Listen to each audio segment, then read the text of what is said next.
Bismillahirrahmanirrahim. Assalamualaikum.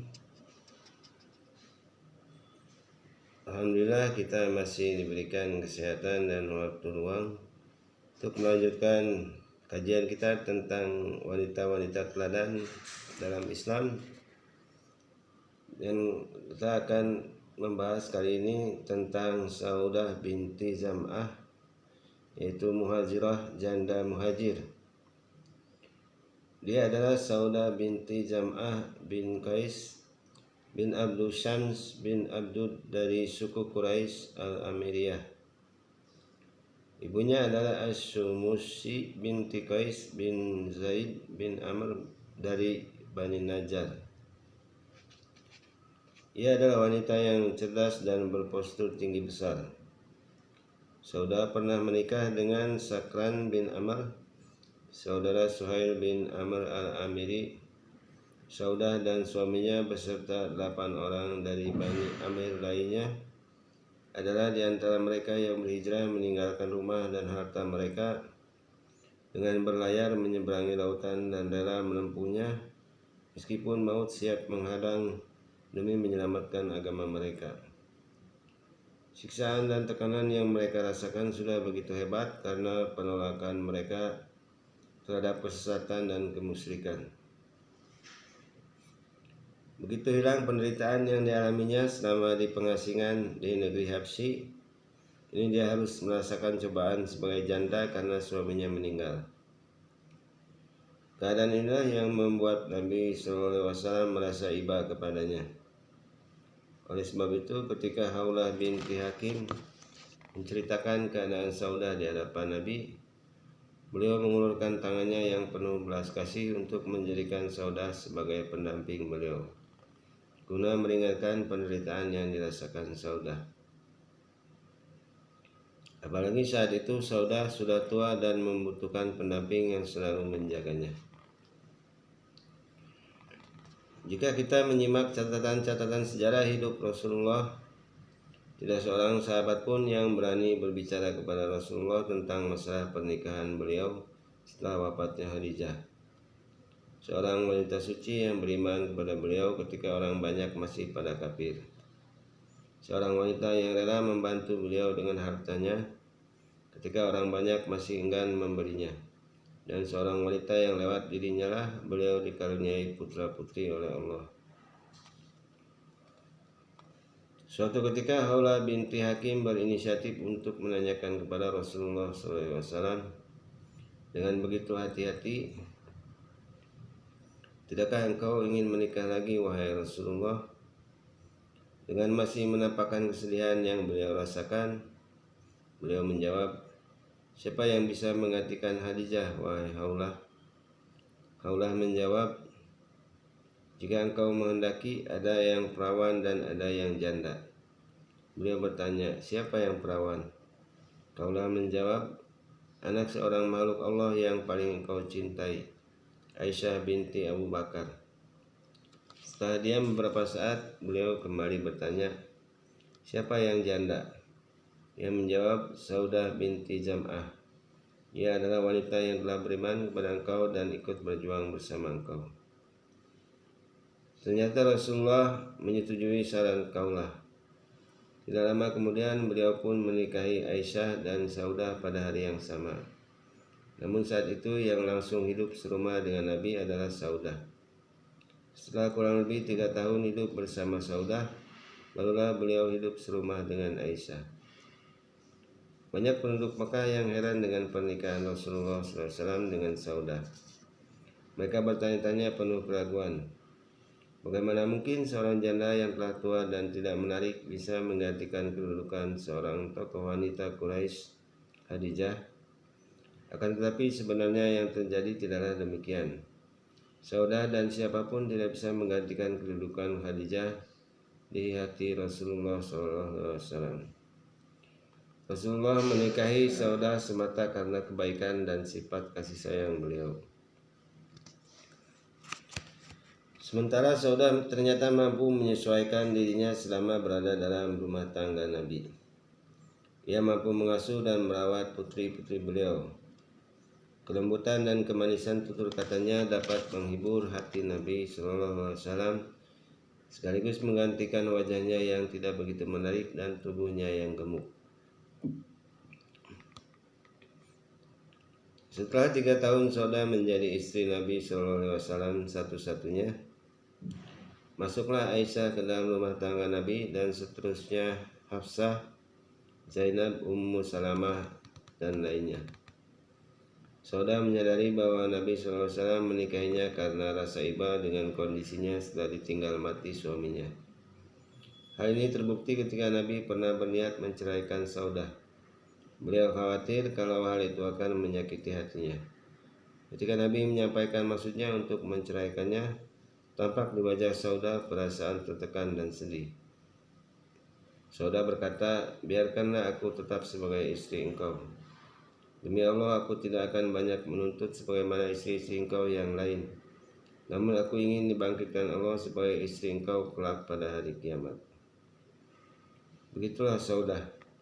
Segala sesuatunya dia niatkan untuk memperoleh keridhaan suaminya yang mulia, Rasulullah SAW. Hal inilah yang juga menyebabkan ia sering memberikan jatah gilirannya kepada Aisyah demi menyenangkan hati Rasulullah SAW. Sementara Rasulullah juga berkenan mengabulkan permintaan Saudah untuk beralih kepada Aisyah. Berkenaan dengan hal ini turun ayat, "Fala junaha alaihi ma ayyusliha bainahuma sulha wasulhu khairun." Artinya, maka tidak mengapa bagi keduanya mengadakan perdamaian yang sebenar-benarnya, dan perdamaian itu lebih baik bagi keduanya. Quran Surat An-Nisa ayat 128. Saudah tinggal di rumah Nabi dengan penuh keridhaan dan ketenangan serta rasa syukur karena Allah telah menjadikannya sebagai istri makhluknya yang terbaik di dunia, sebagai ibunda kaum mukmin dan sebagai istri Rasulullah SAW kelak di surga. Saudah binti Jam'ah wafat pada akhir masa kehalifahan Umar bin Khattab. Aisyah berkata tentang kesannya terhadap Saudah, "Tidak ada wanita yang lebih aku senangi untuk aku tiru perangainya selain Saudah binti Jam'ah." Ketika usianya telah uzur, Saudah berkata, "Wahai Rasulullah, aku berikan jatah giliranku untuk Aisyah. Hanya saja sayangnya dia itu tipe wanita yang mudah marah." Kemudian selanjutnya adalah Aisyah binti Abu Bakar, wanita yang dibersihkan namanya langsung dari atas langit ketujuh. Dia adalah gurunya kaum laki-laki, seorang wanita yang suka kebenaran, putri dari seorang laki-laki yang suka kebenaran, yaitu Khalifah Abu Bakar Abdullah bin Abu Quhafah Utsman bin Amir dari suku Quraisy At-Taimiyah di Mekah, ibunda kaum mukmin, istri pemimpin seluruh manusia, istri Nabi yang paling dicintai, putri dari laki-laki yang paling dicintai Rasulullah SAW, dan wanita yang dibersihkan namanya langsung dari langit ketujuh. Dia adalah wanita yang telah membuktikan kepada dunia sejak 14 abad yang lalu bahwa seorang wanita memungkinkan untuk lebih pandai daripada kaum laki-laki dalam bidang politik atau strategi perang. Wanita ini bukan lulusan perguruan tinggi dan juga tidak pernah belajar dari para orientalis dan dunia barat. Ia adalah murid dan alumni Madrasah Kenabian dan Madrasah Iman. Sejak kecil ia sudah diasuh oleh seorang yang paling utama, yaitu ayahnya Abu Bakar. Ketika menginjak dewasa, ia diasuh oleh seorang nabi dan guru umat manusia, yaitu suaminya sendiri Rasulullah SAW. Dengan demikian terkumpullah dalam dirinya ilmu, keutamaan dan keterangan-keterangan yang menjadi referensi manusia sampai saat ini. Teks hadis-hadis yang diriwayatkannya selalu menjadi bahan kajian di fakultas-fakultas sastra, sebagai kalimat yang begitu tinggi nilai sastranya. Ucapan dan fatwanya selalu menjadi bahan kajian di fakultas-fakultas agama, sedang tindakan-tindakannya menjadi materi penting bagi setiap pengajar mata pelajaran atau mata kuliah sejarah bangsa Arab dan Islam. Pernikahan Rasulullah SAW dengannya merupakan perintah langsung dari Allah Azza wa Jalla setelah wafatnya Khadijah. Rasulullah SAW menikahi Aisyah dan Saudah pada waktu yang bersamaan. Hanya saja pada saat itu Rasulullah SAW tidak langsung hidup serumah dengan Aisyah. Setelah kurang lebih 3 tahun hidup serumah dengan Saudah, tepatnya pada bulan Syawal setelah Perang Badar, barulah beliau hidup serumah dengan Aisyah. Aisyah menempati salah satu kamar yang terletak di komplek Masjid Nabawi yang terbuat dari batu bata dan beratapkan pelepah kurma. Alas tidurnya hanyalah kulit hewan yang diisi rumput kering. Alas duduknya berupa tikar, sedang tirai kamarnya terbuat dari bulu hewan. Di rumah yang sederhana itulah Aisyah memulai kehidupan sebagai istri yang kelak akan menjadi perbincangan dalam sejarah. Pernikahan bagi seorang wanita adalah sesuatu yang utama dan penting. Setelah menikah, seorang wanita akan menjadi istri dan selanjutnya akan menjadi seorang ibu. Kekayaan dunia sebanyak apapun, kemuliaan setinggi apapun, kepandaian yang tak tertandingi, dan jabatan yang begitu tinggi sekali-kali tidak akan ada artinya bagi seorang wanita jika tidak menikah dan tidak mempunyai suami. Sebab tidaklah mungkin bahagia seseorang yang berpaling dari fitrahnya. Dalam kehidupan rumah tangga, Aisyah merupakan guru bagi setiap wanita di dunia sepanjang masa. Ia adalah sebaik-baik istri dalam bersikap ramah kepada suami, menghibur hatinya dan menghilangkan derita. Suami yang berasal dari luar rumah, baik yang disebabkan karena pahitnya kehidupan maupun karena rintangan dan hambatan yang ditemui ketika menjalankan tugas agama. Aisyah adalah seorang istri yang paling berjiwa mulia, dermawan dan sabar dalam mengarungi kehidupan bersama Rasulullah SAW yang serba kekurangan, hingga pernah dalam jangka waktu yang lama di dapurnya tidak terlihat adanya api untuk pemanggangan roti atau keperluan masak lainnya. Selama itu mereka hanya makan kurma dan minum air putih. Ketika kaum muslim telah menguasai berbagai pelosok negeri dan kekayaan datang melimpah, Aisyah pernah diberi uang 100.000 dirham. Uang itu langsung ia bagikan kepada orang-orang hingga tak tersisa sekeping pun di tangannya. Padahal pada waktu itu di rumahnya tidak ada apa-apa dan saat itu ia sedang berpuasa. Salah seorang pelayannya berkata, "Alangkah baiknya kalau engkau membeli sekerat daging meskipun 1 dirham saja untuk berbuka puasa." Ia menjawab, "Seandainya engkau katakan hal itu dari tadi, niscaya aku akan melakukannya." Dia adalah wanita yang tidak disengsarakan oleh kemiskinan dan tidak dilalaikan oleh kekayaan. Ia selalu menjaga kemuliaan dirinya sehingga dunia dalam pandangannya adalah rendah nilainya. Datang dan perginya dunia tidaklah dihiraukannya. Dia adalah sebaik-baik istri yang amat memperhatikan dan memanfaatkan pertemuan langsung dengan Rasulullah SAW, sehingga dia menguasai berbagai ilmu dan memiliki kefasihan berbicara yang menjadikan dirinya sebagai guru para sahabat dan sebagai rujukan untuk memahami hadis, sunnah dan fikih.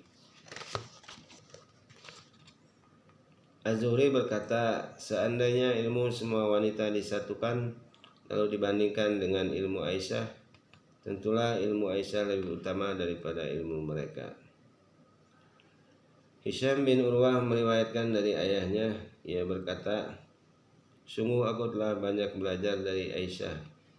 Belum pernah aku melihat seorang pun yang lebih pandai daripada Aisyah tentang ayat-ayat Al-Quran yang sudah diturunkan, hukum fardu dan sunnah, syair, permasalahan yang ditanyakan kepadanya, hari-hari yang digunakan di tanah Arab, nasab, hukum serta pengobatan.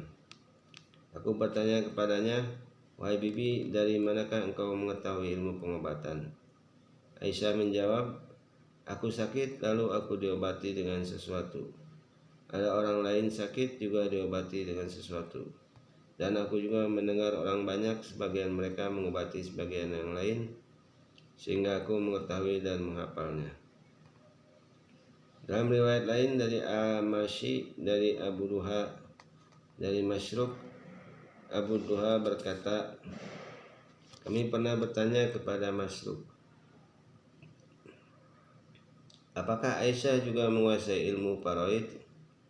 Dia menjawab, demi Allah aku pernah melihat para sahabat Nabi SAW yang senior biasa bertanya kepada Aisyah tentang faraid. Selain memiliki berbagai keutamaan dan kemuliaan, Aisyah juga memiliki kekurangan, yakni memiliki sifat gampang cemburu. Bahkan dia termasuk istri Nabi yang paling besar rasa cemburunya. Rasa cemburu memang termasuk sifat pembawaan seorang wanita. Namun demikian, perasaan cemburu yang ada pada Aisyah masih berada dalam batas wajar dan selalu mendapat bimbingan dari Nabi, sehingga tidak sampai melampaui batas dan tidak sampai menyakiti istri Nabi yang lainnya.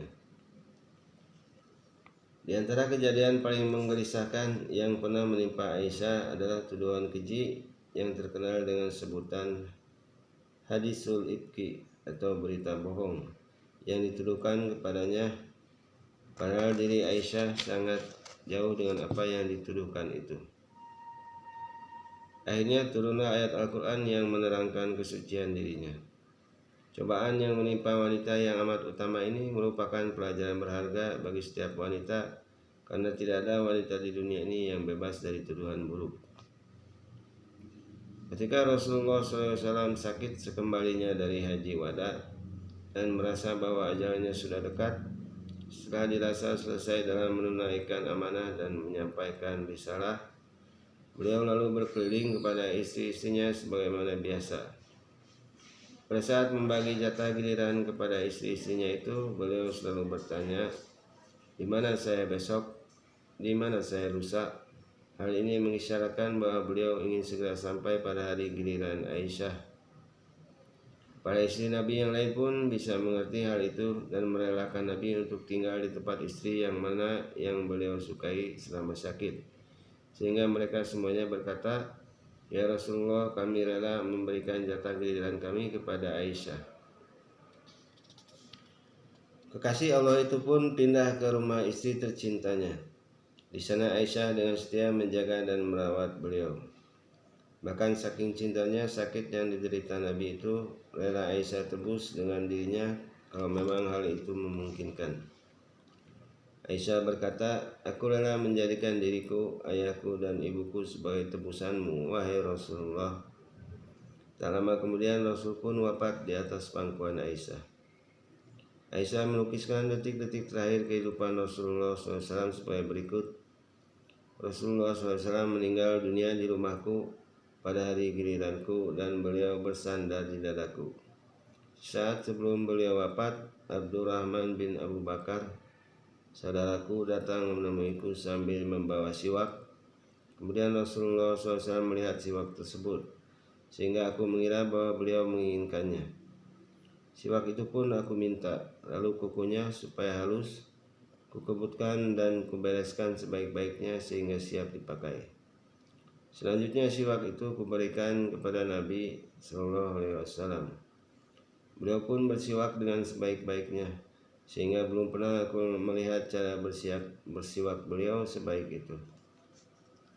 Setelah itu beliau bermaksud memberikannya kembali kepadaku, namun tangan beliau lemas. Aku pun mendoakan beliau dengan doa yang biasa diucapkan Jibril untuk beliau dan yang selalu beliau baca bila beliau sedang sakit, itu Allahumma Rabban Nasi dan seterusnya.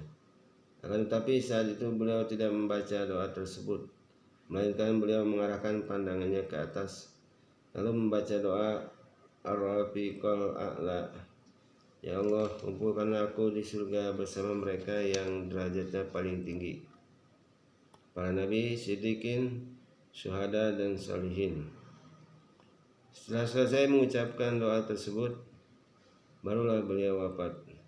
Segala puji bagi Allah yang telah menyatukan air liurku dengan air liur beliau, pada penghabisan hari beliau di dunia. Rasulullah SAW dimakamkan di kamar Aisyah, tepat di tempat beliau meninggal.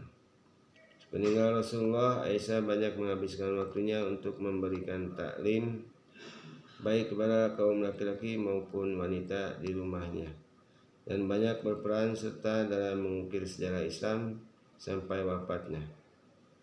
Aisyah wafat pada malam Selasa bulan Ramadan tahun 57 Hijriah pada usia 66 tahun. Para generasi sepeninggal Aisyah selalu mengkaji dan meneliti detail kehidupannya sejak usia 6 tahun, dengan harapan bisa mengambil hikmah dan ibrah dari model tarbiyah atau pendidikan yang telah membentuk pribadi beliau menjadi figur tunggal yang belum ada duanya sejak 14 abad silam. Demikianlah kisah tentang Aisyah binti Abu Bakar, tentang Saudah dan Aisyah binti Abu Bakar yang bisa kita bahas kali ini. Mudah-mudahan bermanfaat. Wassalamualaikum warahmatullahi wabarakatuh.